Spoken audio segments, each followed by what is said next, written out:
lahat, lalo na po sa mga nasa posisyon ng kapangyarihan.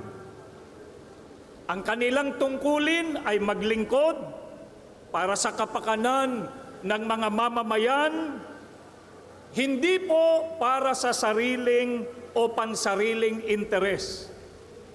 At lalo na hindi po para maghasik ng pagkakampi-kampi dahil lang ang hangarin ay humawak ng kapangyarihan.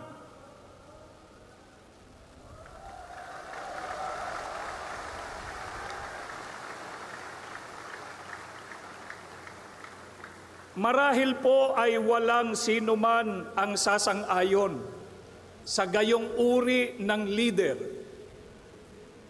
Ang pamamaraan kasi nila ay divide and conquer.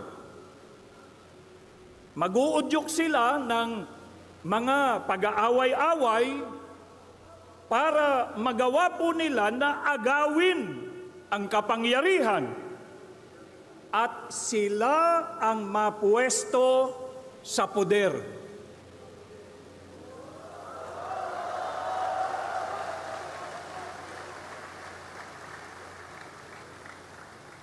Kung nangyari man po yan sa ibang bansa, sana po ay hindi yan mangyari sa ating bansa.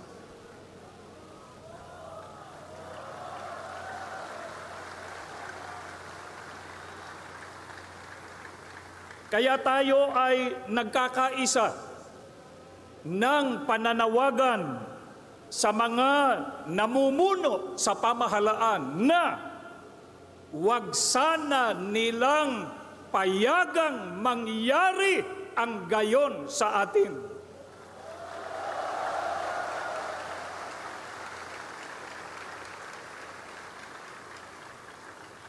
Meron pong kasabihan na united we stand, divided we fall. Tayong naririto, tinututulan po natin at hanggat sa makakaya natin, ayon sa ating makakaya, ay huwag nating payagan ang divided we fall.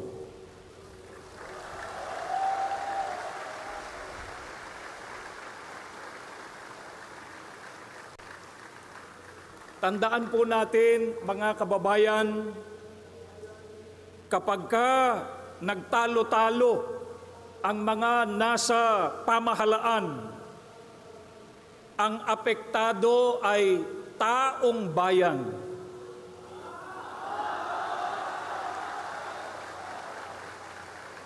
Kapag magulo ang bansa, ang mga mamamayan ang kawawa.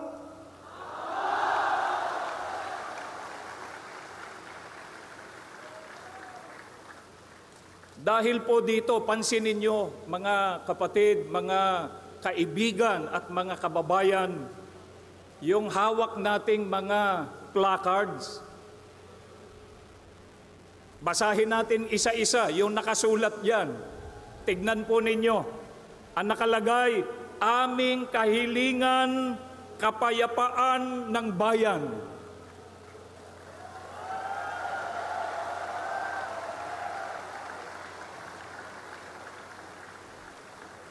Problema'y lutasin, huwag palakihin.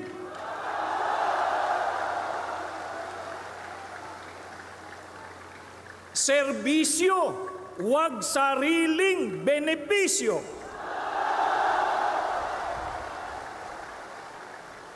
Mamamayan ang unahin, huwag sarili.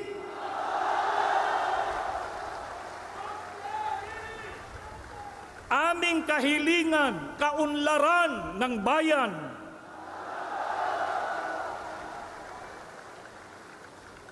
Magkaisa para tumatag ang bansa.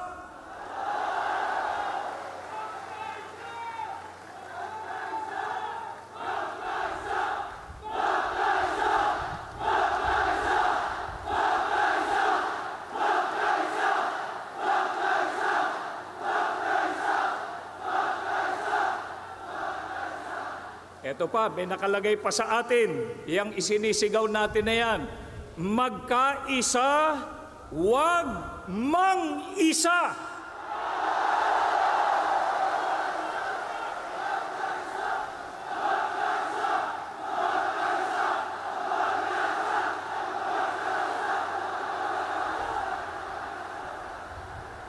Bayan ang asikasuhin, hindi sariling mithiin.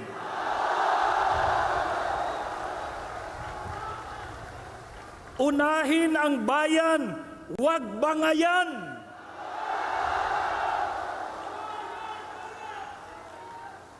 Dugtungan ninyo ito, INC is for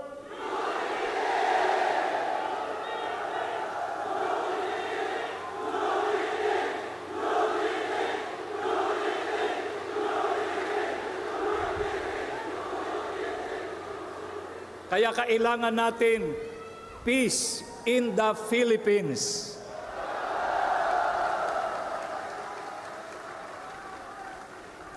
Bakit po ganito ang ating mga panawagan? Kasi ayaw namin ng kaguluhan, saan mang ito panig manggaling. Ang nais natin ay, isigaw ninyo, kapayapaan.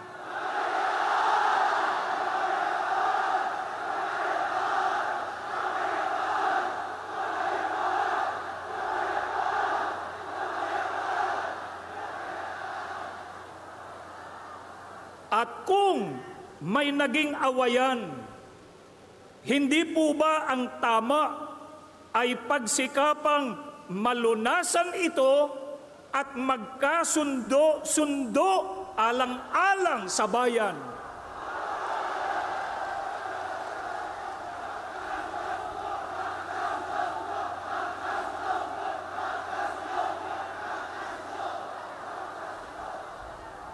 Sa pagkakaisa at sa kapayapaan, mananaig at mamamayani ang sambayanan. Kaya sana maging mabuting halimbawa ang ating mga namumuno sa pamahalaan.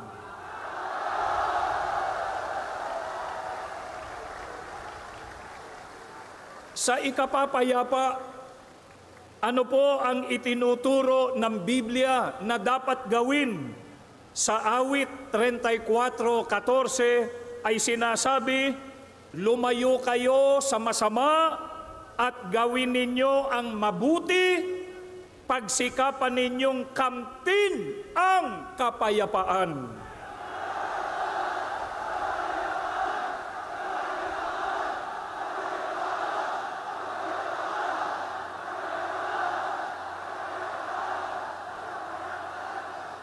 Ito po ang itinuturo ng ating Panginoon Diyos. Ito po ang dapat nating gawin para kamtan ang kapayapaan, lumayo sa masama, at gawin ang mabuti.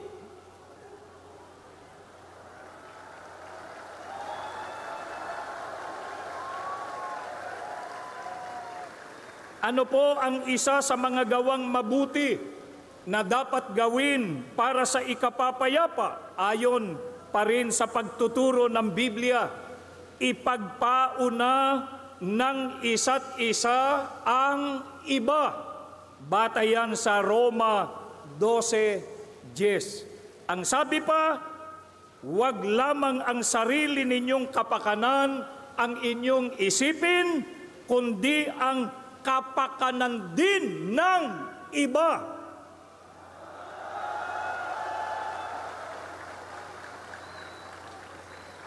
Yan ay nakabatay sa unang Korinto sa 10:24. Kaya para sa kapakanan ng kapwa-tao at mga mamamayan, dapat isang tabi ang mga pansariling kapakanan at mga personal na ambisyon.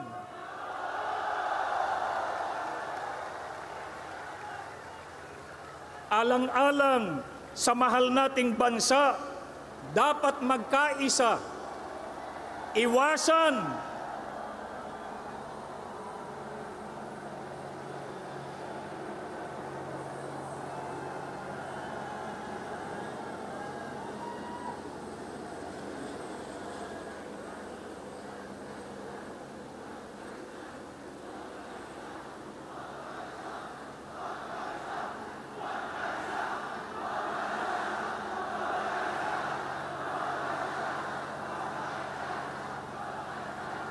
Alang-alang po sa mahal nating bansa, dapat magkaisa at iwasan ang pagkakabahabahagi at kaguluhan.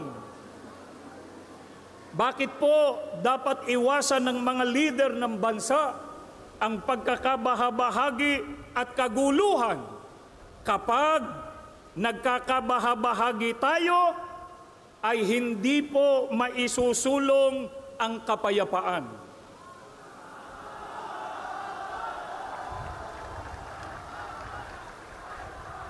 At kapag kaguluhan ang namayani, hindi po mahaharap ang paglutas sa mga problema ng bansa.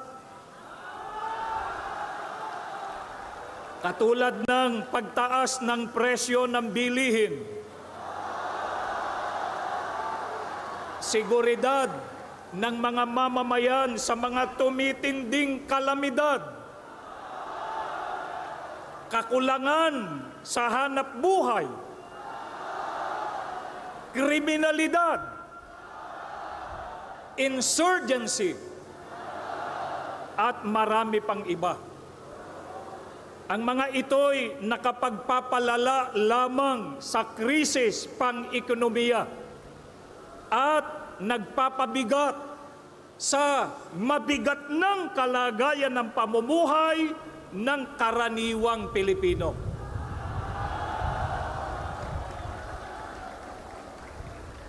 Ito po ang hinihiling natin sa mga namumuno sa pamahalaan na pagkaisahan din nilang pag-ukulan ng matamang atensyon at pag-asikaso.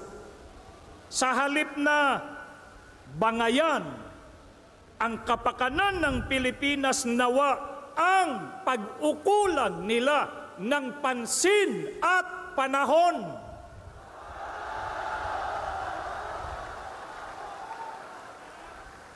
Kaya kahit matapos na itong ating isinasagawa ngayon, na sama-sama at mapayapang pagkilos para sa kapayapaan, ang ating mga panalangin sa Panginoon Diyos ay basbasan niya ang ating bansa ng kapayapaan.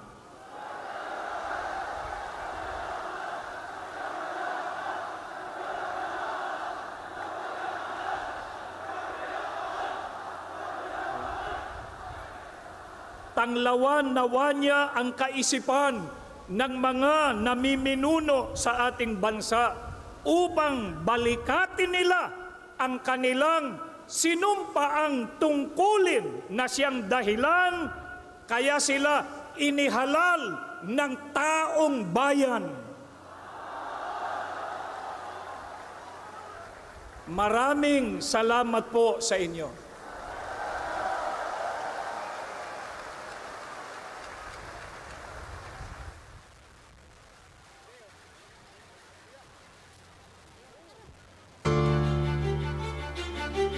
Yeah, yeah. Ha! Magkakaisa Para sa Pilipinas! Taong bayan ay unahin at dapat magkaisa. Ayusin ang mga problema ng ating bansa. Ang galit ay alisin at dapat magkasundo. Payapa ang ating bansa, asenso at taong bayan ay unahin at dapat magkaisa. Tigil ang pagkaaway at ang pagkakagulo. Ang galit ay alisin at dapat magkasundo. Payapa ang ating bansa, asenso at tayo. Ang kahirapan sa bansa ay lumulubha pa. Kailangan maharapin ang maraming nating problema. Maraming nagugutom sa Maynila at probinsya. Maraming trabahante, hindi sapat ang kinikita. Pamilya, hindi sapat ang pagkain sa mesa. Kapag sila'y nagkasakit, wala rin pagpa-hospital. Sa buhay ang pinapas sa matinding kalamidad. At tumataas ang antas ng kriminalidad. Hindi mabuting panoorin ang puro na ng amihan. Kaliwat ka na patikos, kabi-kabilang albidan. At dapat asikasuhin at kailangan malunasan ay ang mga problemang nagpapahirap sa ating bayan. Sa ating na panahon, pagkakaisa ang solusyon. Magtulungan tayo, ito ang kailangan ngayon. Dapat nagkakaisa para mayabang ang bansa. Pagkakaisa ang kailangan. kailangan hindi Pamumulitika! Bayan ay unahin na dapat magkaisa.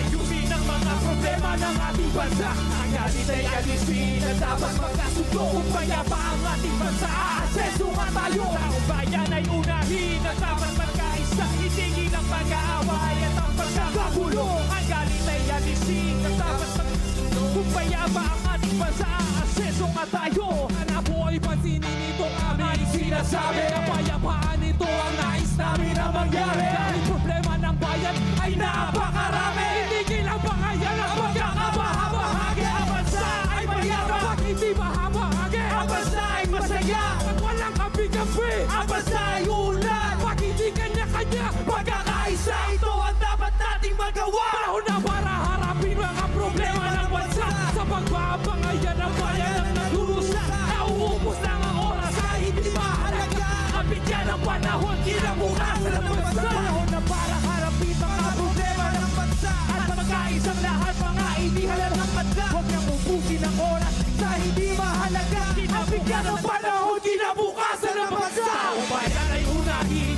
dapat magkaisa. Ayusin ang mga problema ng ating bansa. Ang galit ay alisin, dapat magkaisa. Aaseso nga tayo. Bayan ay unahin at dapat magkaisa. Itigil ang pag-aaway at ang pagkakagulo. Ang galit ay alisin, dapat magkasundo. Kung payapa ang ating bansa, aaseso nga tayo. Kapigyan ang panahon, kinabukasan ng bansa. Taong bayan ay unahin